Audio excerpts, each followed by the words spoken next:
সূরা বাকারা আয়াত 275। এখানে আল্লাহ বলেন, এই যে উপদেশ আসার পর যারা পুনরায় সুদ নেয় তারাই দোজখে যাবে আর সেখানে চিরকাল অবস্থান করবে। আসসালামু আলাইকুম। আসসালামু আলাইকুম রহমতুল্লাহি ওয়া বারাকাতুহু। সবাই কেমন আছেন? আশা করি সবাই ভালো আছেন, আমিও ভালো আছি। ভিডিওগুলি করার মূল উদ্দেশ্য হচ্ছে জান্নাতে যাওয়ার কাজগুলো কি কি আর দোজখে যাওয়ার কাজগুলো কি কি, এগুলি সম্পর্কে মানুষকে সচেতন করা। অবশ্যই আল্লাহর ঘোষণা অনুযায়ী, কুরআন অনুযায়ী। আমি জানি না কেন জানি মুসলমানদেরকে কোরআন থেকে বহু দূরে রাখা হয়েছে। শত সহস্র বছরের ষড়যন্ত্র হতে পারে, অথবা আমি জানি না কেন, কি উদ্দেশ্য। আপনি আপনার আশেপাশের মানুষগুলোকে, মুসলমানগুলোকে জিজ্ঞেস করলে আপনি একটা জিনিস খেয়াল করবেন, আপনি হয়তো হাফেজ পাওয়া যাবেন, কারো না কারো পরিচিত 2-4টা হাফেজ অবশ্যই আপনি পাবেন, কিন্তু কোরআনের অর্থ জানে, কোরআনের আল্লাহর আইনগুলি জানে, বিধানগুলি জানে, এইরকম লোক আপনি পাবেন না। যার কারণে আমি স্বপ্রণোদিত হয়ে আগে আমি মসজিদে যে মানুষকে বলার চেষ্টা করতাম, কিন্তু তাতে অনেকে বিরক্ত হয়, প্রেস্টিজ ইস্যু আছে। আসলে সেইটাও বড় কথা না, আমি মানতে রাজি ছিলাম যে অপমান করুক বা বাজে কথা বললেও আমি কাজটা করব, কিন্তু মানুষকে ওইভাবে সময় মানুষ দেয় না বলার জন্য। যার কারণে বলছি, চিন্তা করলাম যে এটা যদি মিডিয়ার যুগ এখন, এইভাবে যদি হয়, আল্লাহ যদি কবুল করে, এটা বেটার অপশন। আচ্ছা, ঠিক আছে। তো জান্নাতে যাওয়ার কাজ, জান্নাতে যাওয়াটা খুবই সহজ। জান্নাতে যাওয়া খুব সহজ পার্ট 1-এ এই ভিডিওতে আমি কয়েকটা আয়াত এই বিষয়ে আলাপ করছি। আসলে আলাপ করি নাই, আমি শুধু আয়াতগুলি পড়েই শুনাই। তা আজকে আমরা দোজখে কারা যাবে আল্লাহর ঘোষণা অনুযায়ী, সেই বিষয়ে 2-4টা আয়াত পড়ব। কারণ হচ্ছে সূরা আন-নিসায় আয়াত নাম্বার 31-এ আল্লাহ স্পষ্ট করে বলে দিছেন, বড় গুনাহের কাজগুলো থেকে তোমরা বেঁচে থাকো, তাহলে ত্রুটি বিচ্যুতিগুলোকে আমি ক্ষমা করে দিব এবং জান্নাতে প্রবেশ করাবো। যার কারণে জান্নাতে যদি যাইতে হয়, জাহান্নামের কাজগুলো থেকে আমাদেরকে বিরত থাকতে হবে। তো আসেন, দোজখে কারা যাবে আল্লাহর ঘোষণা অনুযায়ী পার্ট 1-এ আজকে আমরা 2-একটা বিষয় জানি, 2-একটা কাজ সম্পর্কে জানি, যে কাজগুলি জানাটা অত্যন্ত জরুরি। আচ্ছা, সূরা বাকারা থেকে আমি প্রথমেই পাঠ করতে চাই, জানাতে চাই।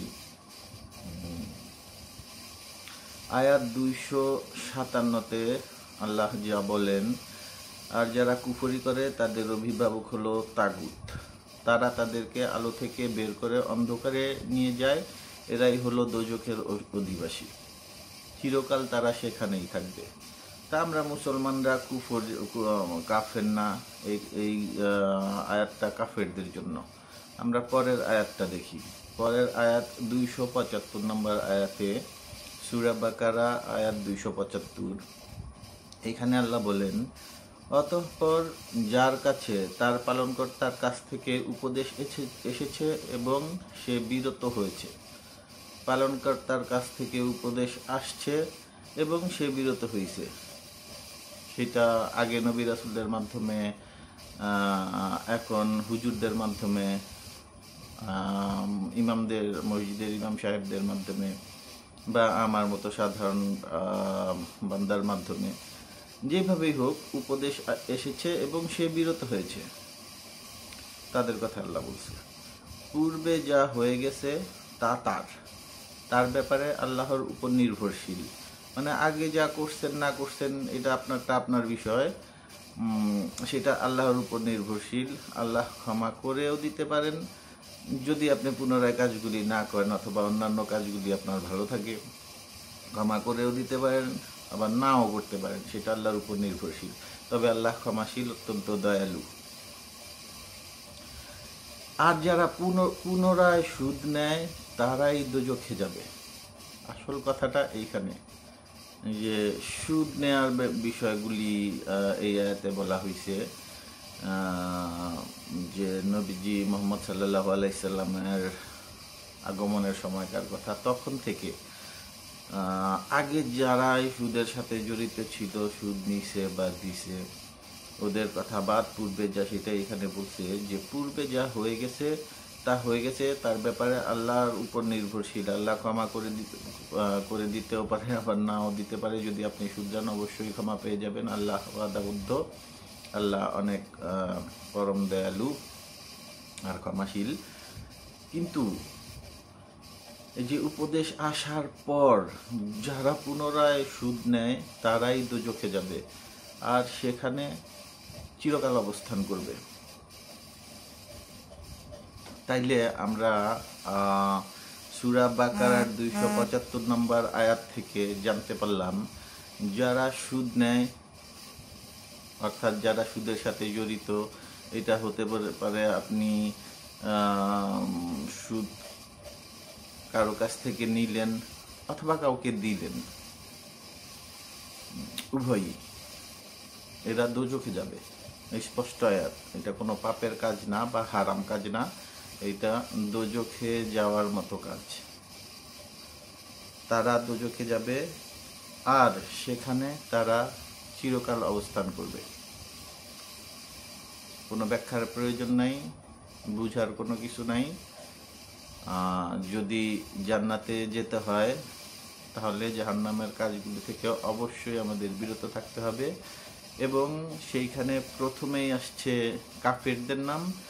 আমরা যেহেতু কাফের না, আমরা আমাদের জন্য অনুশাসন বিধান হিসেবে প্রথমেই পাই সুদের কথা, এবং সুদ দোজখে যাবার মতো কাজ। আর যারা এর সাথে জড়িত, সেখানে তারা চিরকাল অবস্থান করবে। আর আল্লাহর বাণী সত্য, আল্লাহ তার ঘোষণা অনুযায়ী কাজ করে থাকেন। কোরআন পড়বেন, যতই শুনেন মানুষের কাছ থেকে, ইমামদের কাছ থেকে বা আমার মতো সাধারণ বান্দাদের কাছ থেকে, এইটা আপনার মনে প্রভাব কম ফেলবে, কারণ শয়তান ওয়াসওয়াসা দিতেই থাকে মানুষকে। কিন্তু যখন আপনি কোরআন থেকে সরাসরি পড়বেন, ওই ঘন্টা আপনার নিশ্চিত হবে এবং সেইখানে শয়তান ওয়াসওয়াসা দিবে না। আর আজকে পর্যন্তই একটা আয়াতই পাঠ করব, তারপর আবার পার্ট 1, পার্ট 2 এরকমভাবে যতগুলি আছে আমরা ইনশাআল্লাহ সব জানার চেষ্টা করব। সাবস্ক্রাইব করবেন, একটু কমেন্ট করতে পারেন, লাইক দিতে পারেন যদি ভালো লাগে। এ পর্যন্তই, ধন্যবাদ।